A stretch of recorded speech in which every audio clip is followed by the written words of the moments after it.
Bismillahirrahmanirrahim. Assalamualaikum warahmatullahi wabarakatuh.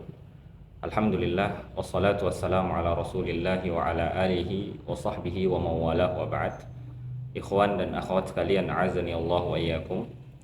Sebelum kita masuk lebih dalam ke dalam pembahasan ilmu nahwu, maka sangat penting untuk mengetahui lafaz-lafaz yang banyak digunakan dalam pembahasan nahwu. Di antara lafaz yang akan banyak berulang ketika kita belajar bahasa Arab, yang pertama lafaz al-kalimah atau kalimah yang berarti kata. Dalam bahasa Arab, kalimah berarti kata. Jadi jika kita katakan al-kalimah terbagi menjadi tiga, maksudnya kata terbagi menjadi tiga. Nah, kemudian kata kalam dan jumlah atau al-kalam dan al-jumlah. Lafaz ini bermakna kalimat.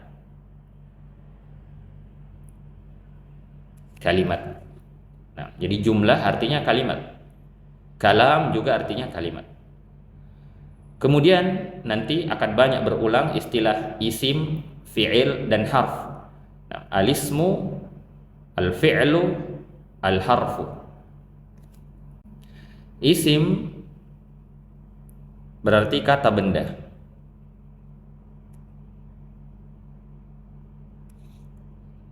Walaupun mungkin ada sedikit perbedaan nanti, dan itu kita akan bahas kemudian.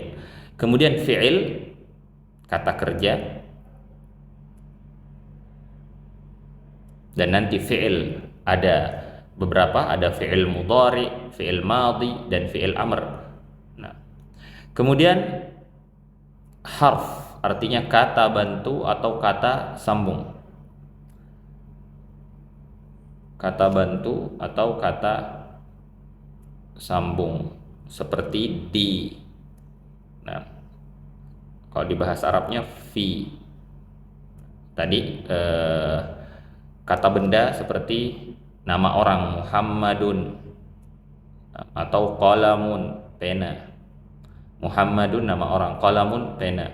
Kata kerja misalnya zahaba, yang artinya pergi. Nah, kemudian tadi kita katakan fi'il terbagi menjadi tiga. Ada fi'il madhi. Fi'il madhi kata kerja lampau. Contoh tadi zahaba artinya telah pergi. Nah, zahaba.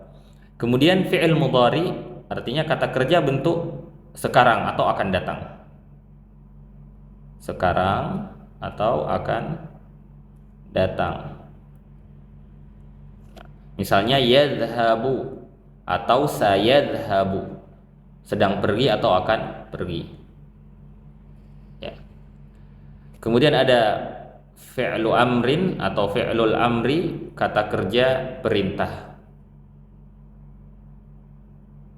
Kata kerja perintah. Seperti misalnya kita katakan idhab, pergilah. Idhab, pergilah. Nah, kemudian syibhul jumlah. Syibhul jumlah artinya mirip dengan kalimat. Nah, menyerupai kalimat. Kenapa dikatakan menyerupai kalimat? Karena dia tersusun dari dua kata namun tidak memberikan faedah, tidak membentuk kalimat. Nah, seperti kita katakan di pasar atau di dalam kelas.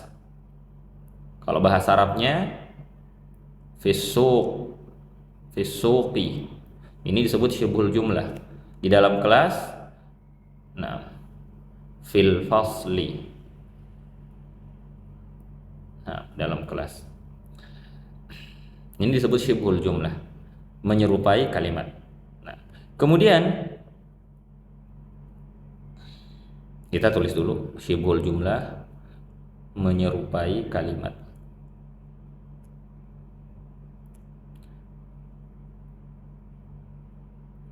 Ya. Kemudian ada istilah isim ma'rifah. Nah, isim ma'rifah yaitu kata yang bendanya sudah tentu. Nah, kata yang bendanya sudah tentu, atau kita sering sebutkan kata khusus. Kata khusus. Nah, dan ini berlaku untuk kata benda. Ma'rifah, nakirah itu berlaku untuk kata benda. Untuk isim tadi. Maka ada istilah isim ma'rifah dan isim nakirah. Kata khusus atau sudah tentu. Misalnya saya katakan pena ini, itu isim ma'rifah. Atau Muhammad, itu isim ma'rifah karena sudah tentu Muhammad. Nah, kemudian nakirah itu kata umum yang belum tentu, seperti kita katakan belum tentu, seperti kita katakan pena. Nah, pena itu masih umum, katakan pena. Tapi ketika saya katakan pena ini, pena itu, nah, maka ini isim ma'rifah karena sudah tentu. Atau tadi misalnya saya katakan nama orang Muhammadun, Muhammad, ini isim ma'rifah. Nah, tapi kalau saya katakan laki-laki, ini isim nakirah. Nah, jadi isim ma'rifah kata benda yang sudah tentu, kata khusus, isim nakirah kata yang bendanya masih belum tentu atau kata umum. Nah, berikutnya domir, istilah domir. Domir berarti kata ganti. Kata ganti. Dan kata ganti seperti kamu, nah, dia, mereka, ini ada banyak macamnya. Ada kata ganti yang muttasil, kata ganti yang bersambung. Seperti kalau kita di bahasa Indonesia kata ku. Nah, antum katakan bukuku, penulisannya bersambung. Nah, maka dia dikatakan domir muttasil. Nah, kemudian munfasil itu terpisah atau terspasi. Terpisah. Nah, misalnya contohnya kata saya, kamu.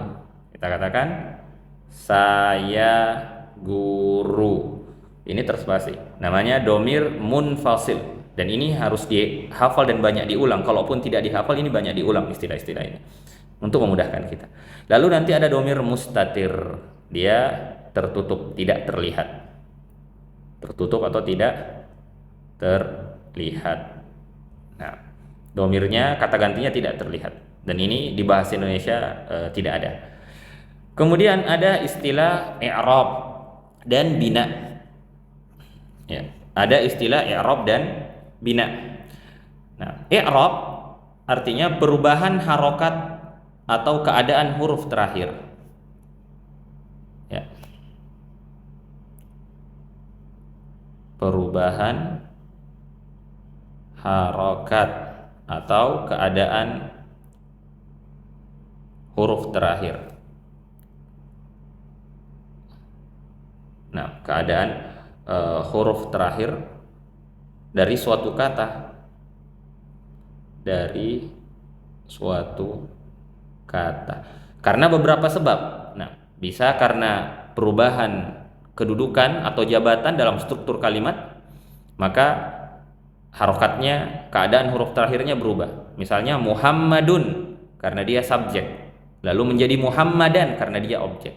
Nah, perubahan ini disebut i'rab. Dan kata yang berubah disebut kata yang mu'rab. Nah, yang berubah. Nah, kata yang huruf terakhirnya berubah itu bisa berubah disebut kata yang mu'rab. Baik isim fi'il atau baik isim ataupun fi'il.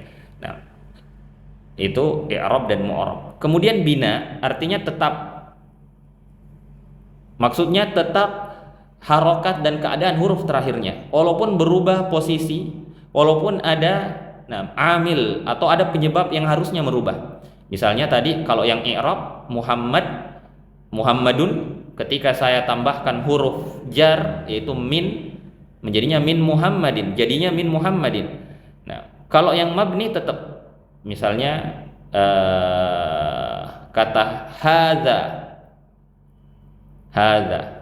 Nah, Kata hadza selalu sama bentuknya, nggak berubah. Hadza, baik ada min sebelumnya huruf jar, min hadza.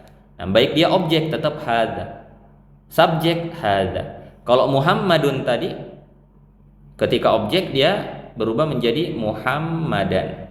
Nah, itu i'rab dan bina. Nah, untuk kata yang mendapatkan keadaan bina disebut kata yang mabni, jadi yang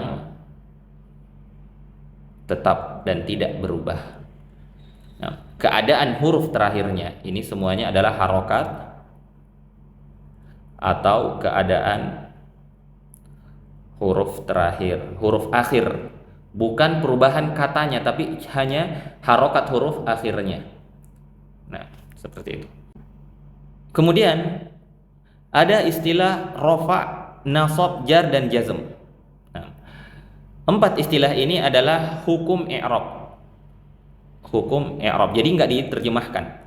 Hukum i'rab. Nah, misalnya rofa nanti dia punya harokat dhammah, nasab dia punya harokat fathah, jar dia punya harokat kasrah, jazm dia sukun. Nah, tapi nggak mesti seperti itu. Intinya dalam bahasa Arab ada istilah hukum i'rab, dan hukum i'rab itu dinamakan rofa, nasab, jar, dan jazm. Sama dengan di hukum kita, di hukum Islam, hukum taklifi, ada istilah halal, haram. Nah, itu nama hukum. Nah, sunnah, mubah, dan seterusnya. Nah, ini juga nama hukum i'rab. Nah, jika dia subjek misalnya, maka dia harus rofa. Kalau objek harus nasab. Nah, lalu kata-kata yang rofa disebut sebagai kata yang marfu. Kata-kata yang nasab disebut kata yang mansub. Kata-kata yang mendapatkan hukum jar maka disebut kata yang majrur. Kata-kata yang mendapatkan hukum jazm disebut kata yang majzum. Nah, lalu ada kata alamat, artinya tanda. Dan ini berkaitan juga dengan hukum i'rab ini. Misalnya rafa wa alamatu raf'ihi, dan alamat rafa'nya. Nasab dan alamat nasabnya, tanda nasabnya misalnya. Nah, tanda nasab seperti fathah, tanda rafa seperti dhammah. Jadi alamat artinya tanda. Kemudian nanti ada istilah mabni ala. Ini istilah untuk kata-kata yang mabni. Maka ketika kata-kata itu mu'rab dan mendapatkan hukum rafa, nasab, jar, dan jazm, dia dikatakan memiliki tanda. Wa alamatu raf'ihi, alamat rafa'nya, alamat nasabnya, alamat jarnya, dan seterusnya. Adapun jika dia adalah kata yang mabni maka disebut mabni ala, tetap pada, tetap atas, atau tetap pada. Tapi selalu dikatakan mabni ala, mabni ala. Ikhwan dan akhwat kalian azani Allah wa iyyakum, ini 25 lafaz yang penting untuk kita ketahui sebelum kita masuk ke dalam pembahasan ilmu nahwu. Kata-kata yang banyak berulang. Nah, yang tentunya dengan melihat video ini antum pasti masih memiliki banyak tanda tanya penggunaannya atau detail-detailnya, dan itu tidak terlalu penting sekarang. Yang terpenting antum mengetahui arti dan makna dari 25 kata ini. Nah, semoga bermanfaat. Hadza wa sallallahu ala nabiyyina Muhammadin wa ala alihi wa sahbihi wa sallim.